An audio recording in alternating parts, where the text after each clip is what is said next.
Hello, and welcome to A Layman Looks at the Word with Hal Richardson. This time we're continuing with our study of the covenants of God, and this will be Lesson 8 in this series. After the Red Sea crossing, they went down the coast, which would be on the east side of the Gulf of Aqaba, and they went into the wilderness by the springs of Elim. The palm trees and the springs are still there today.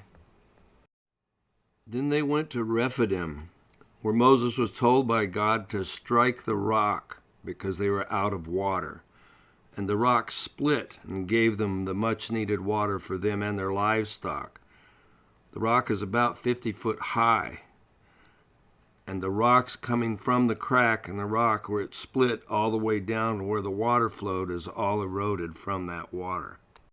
Here in the valley of Rephidim is where the Amalekites attacked them, and Joshua and Israel and the armed men that they had defeated them. But they remained an enemy to Israel and God's vengeance for many generations. From there, they went and camped in the valley before Mt Sinai, where they stayed for about a year before they started building all the tabernacle and everything. It took them 3 months to get there from Egypt. There was running water here, and God continued to send them manna for food 6 days a week, with a double portion on Friday, so they did not have to go out and gather manna on the Sabbath. Moses built an altar here to make sacrifice to, you can see by the red arrow. Here's an aerial view of the route of their exodus from the Red Sea up to Mt Sinai from Google Earth. God remembered his covenant here with Abraham, Isaac, and Jacob. There was not one death recorded on the trip to this point.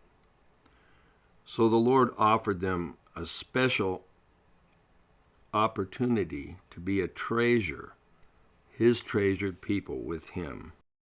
Here are some of the pillars that were set up for the tribes. Exodus 19:3. And Moses went up unto God, and the Lord called unto him out of the mountain, saying, Thus shalt thou say to the house of Jacob, and tell the children of Israel, Ye have seen what I did to the Egyptians, and how I bare you on eagle's wings, and brought you unto myself. Now therefore, if you will obey my voice indeed, and keep my covenant, then ye shall be a peculiar treasure unto me above all people, for the earth is mine, and you shall be to me a kingdom of priests and a holy nation. These are the words which thou shalt speak to the children of Israel. Understand that the people had complained pretty much all the way here about everything. They had seen the plagues and been delivered from Egypt, seen the Lord save them at the Red Sea, give them water, food, and deliver them from the Amalekites. But they somehow thought that because of their lineage to Abraham, by their own ability, they could do whatever God said. They answered Moses when he told them. Exodus 19:7. And Moses came and called for the elders of the people, laid before their faces all these words which the Lord commanded him. And all the people answered together and said, All that the Lord has spoken we will do. And Moses returned the words of the people unto the Lord. This was an arrogant answer. Abraham was humble before the Lord and believed him, and God counted that to him as righteousness. But God wasn't happy about this reply. Verse 9, And the Lord said to Moses, Lo, I come unto thee in a thick cloud, that the people may hear when I speak with thee, and believe thee forever. And Moses told the words of the people unto the Lord. And the Lord said unto Moses, Go unto the people, and sanctify them today and tomorrow, and let them wash their clothes, and be ready against the third day. For the third day the Lord will come down in the sight of all the people on Mount Sinai. And thou shalt set bounds to the people round about, saying, Take heed to yourselves, that you do not go up to the mount, or touch it, or the border of it. Whoever touches the mount will surely be put to death. There shall not an hand touch it. but he shall surely be stoned or shot through, whether it be beast or man, it shall not live. When the trumpet soundeth long, they shall come up to the mount. And Moses went down from the mount unto the people, and sanctified the people, and they washed their clothes. And he said to the people, Be ready against the third day, come not at your wives.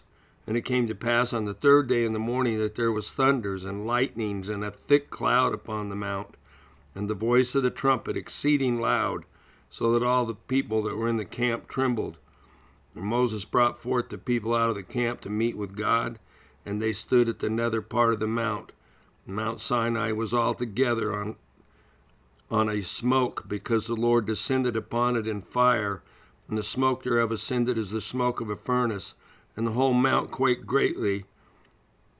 And when the voice of the trumpet sounded long and waxed louder and louder, Moses spake, and God answered him by a voice.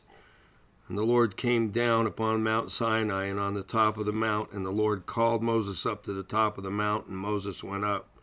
And the Lord said to Moses, Go down and charge the people, lest they break through unto the Lord to gaze, and many of them perish.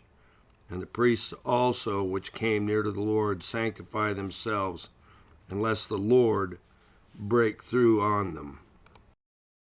10 Commandments given by God. Exodus 20, verse 1. And God spake all these words, saying, I am the Lord thy God, which have brought thee out of the land of Egypt, out of the house of bondage. Thou shalt have no other gods before me. Thou shalt not make unto thee any graven image, or any likeness of anything that is in heaven above, or that is in the earth beneath, or that is in the water under the earth. Thou shalt not bow down thyself to them, nor serve them.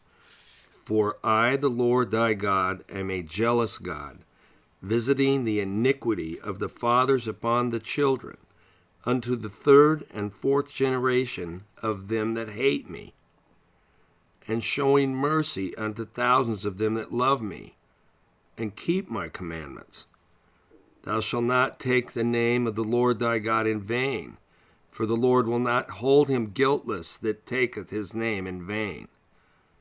Remember the Sabbath day, to keep it holy. 6 days shalt thou labor and do all thy work, but the seventh day is a Sabbath unto the Lord thy God. In it thou shalt not do any work, thou, nor thy son, nor thy daughter, thy manservant, or thy maidservant, nor thy cattle, nor thy stranger that is within thy gates. For in 6 days the Lord made the heaven and earth, the sea, and all in them is, and rested the seventh day. Wherefore the Lord blessed the Sabbath day and hallowed it. Honor thy father and thy mother, that thy days may be long upon the land which the Lord thy God giveth thee. Thou shalt not kill. Thou shalt not commit adultery. Thou shalt not steal. Thou shalt not bear false witness against thy neighbor. Thou shalt not covet thy neighbor's house. Thou shalt not covet thy neighbor's wife, nor his manservant, nor his maidservant, nor his ox, nor his ass, nor anything that is thy neighbor's. And all the people saw the thunderings and the lightnings and the noise of the trumpet and the mountain smoking, and when the people saw it, they removed and stood far off. And they said unto Moses, Speak thou with us, and we will hear, but let not God speak with us, lest we die. The mountain still bears the scars of the black top today. Here is a Google Earth view of Mount Sinai and Jebel al-Lawz in Saudi Arabia. You can see that the whole area around Sinai was darkened by God's visit here over 3,000 years ago. After this first week of Moses in the cloud with God, the Lord called Moses up to the holy mountain for 40 days and nights. He gave him 603 more commandments after the first 10. Moses was given specific instructions on building the tabernacle and its furniture. The first 10 were etched by the finger of God into 2 sapphire cubes, according to the Jewish writings, and these were part of his throne, which is also sapphire. Exodus 24:4.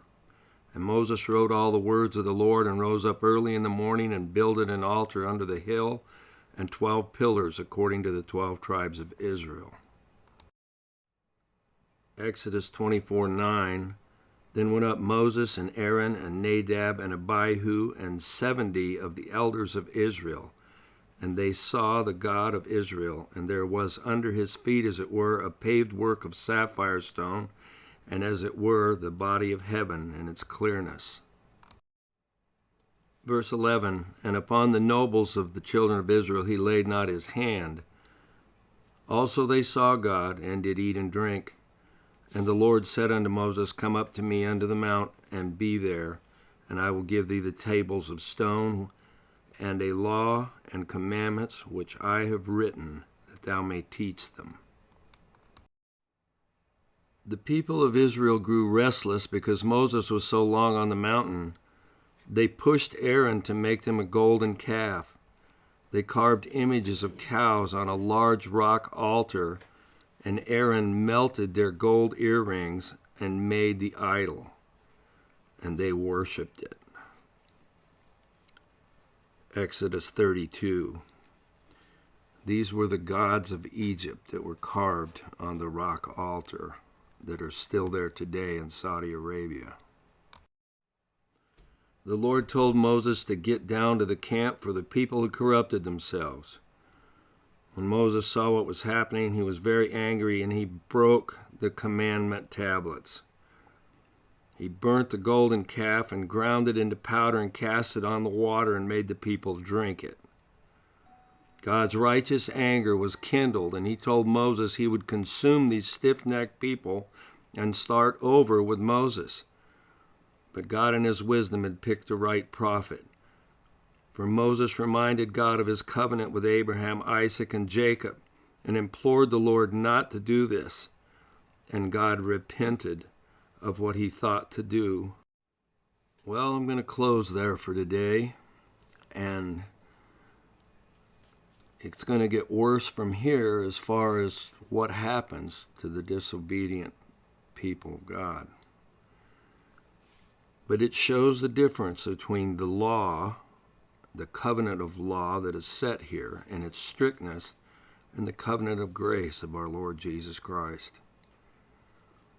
If you're not familiar with the covenant of grace or with Jesus as your Savior, I invite you to ask him in your life today, for he is the answer to the goodness and the greatness of God, and allowing you to be part of that family. If you don't know him today, please ask him into your life. Open your heart to him and let him come in. This is Hal Richardson. Join me next time. We'll continue with the covenants of God. Bye for now.